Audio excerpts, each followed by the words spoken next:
سلام رفقا، تا حالا شده یه کاری بکنی که کاملا عادی به نظر برسه ولی توی یه کشور دیگه ای برات دردسر درست کنه؟ مثلا آدامس بجوی یا یه اسم معمولی رو برای بچت انتخاب کنی.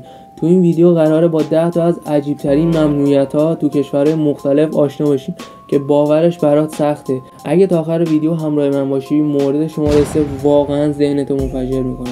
بزن بریم. شماره 10، آدامس در سنگاپور. در سنگاپور جویدن یا وارد کردن آدامس ممنوعه.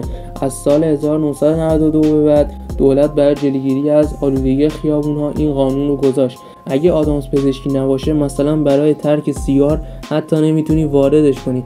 فقط فکر کن بخوای آدامس بجویی بعد یهویی جریمه بشی. شماره 9، اسمای خاص در دانمارک. در دانمارک نمیتونی هر اسمی رو روی بچت بذاری. یه لیست رسمی با بیش از 7000 اسم تایید شده وجود داره.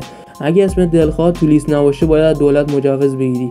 اسمایی مثل مانکی رد شدن، یعنی آزادی نامگذاری کنترل شده است. شماره 8، کنسول‌های بازی در چین. از سال 2000 تا 2015 کنسول‌های بازی مثل پلی‌استیشن و ایکس باکس تو چین ممنوع بودن. دولت چین نگران تاثیر منفی بازی‌ها روی بچه‌ها بود. فقط هم بازی‌های کامپیوتری یا موبایلی مجاز بودن، تا اینکه بالاخره این قانون رو تو سال 2015 برداشتن. شماره 7، فیلم‌های عاشقانه در کره شمالی. در کره شمالی فقط فیلم‌های داخلی پخش میشن. فیلم خارجی، مخصوصا اگه عاشقانه باشه، کاملا ممنوعه. دیدن همچین فیلمی میتونه جرم سنگین حساب بشه.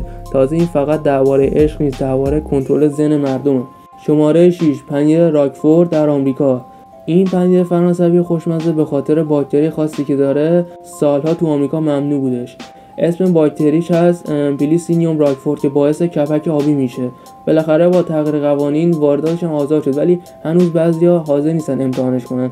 شماره 5، تیشرت زرد در مالزی. در سال 2011 جنبش اعتراضی بیرسیه تو مالزی اتفاق افتاد. دولت اومد هر چیزی که مربوط به این جنبش بود رو ممنوع کرد، حتی تیشرت زرد ساده، چون رنگ نمادشون بود. پوشیدن یه رنگ خاص میتونه جرم بشه. بله، تو مالزی شده. شماره 4، تفنگ آپاش در کامبوج. تو بعضی از مناطق کامبوج استفاده از تفنگ‌های آپاش تو مراسم‌های سال نو ممنوع شد. دلیلش جلوگیری از درگیری و شلوغی، یعنی حتی با آب هم حق نداری بجنگی. شماره 3، اسم محمد برای بچه در چین. تو برخی از مناطق مسلمان نشین چین مثل سینکیانگ والدین نمیتونن اسمایی مثل محمد، جهاد یا اسلام را برای بچه‌هاشون بذارن. دولت میگه این اسما افراطی هستن. واکنش‌ها به این قانون خیلی زیاد بود ولی هنوزم پاورجاست. شماره 2، گربه‌های خانگی در ایران. طرحی تو بعضی از شهرهای ایران ارائه شده بود که نگهداری سگ و گربه رو محدود یا ممنوع کنه. هرچند که هنوز نهایی هم نشده ولی کلی بحث و واکنش رو به وجود آورد. یعنی ممکنه گربه رو ازت بگیرن. شماره 1، خوردن غذای بودار در ژاپن. تو بعضی از قطارهای ژاپن خوردن غذاهایی با بوی قوی مثل کیمچی، سیر یا ماهی خشک ممنوعه. ژاپنی‌ها خیلی به احترام به بقیه اهمیت میدن. یه ساندویچ سیر هم میتونه دردسر درست کنه. خب رفقا، این هم از عجیب ترین ممنوعیت هایی که تو بعضی از کشورهای دنیا وجود دارن. کدومش برات عجیب تر بود؟ اگه بخوای تو یکی از این کشورها زندگی کنی، کدوم قانون رو بیشتر اذیتت میکنه؟ حتما تو کامنت ها بنویس. اگه از این ویدیو خوشت اومد لایک کن و سابسکرایب هم یادت نره.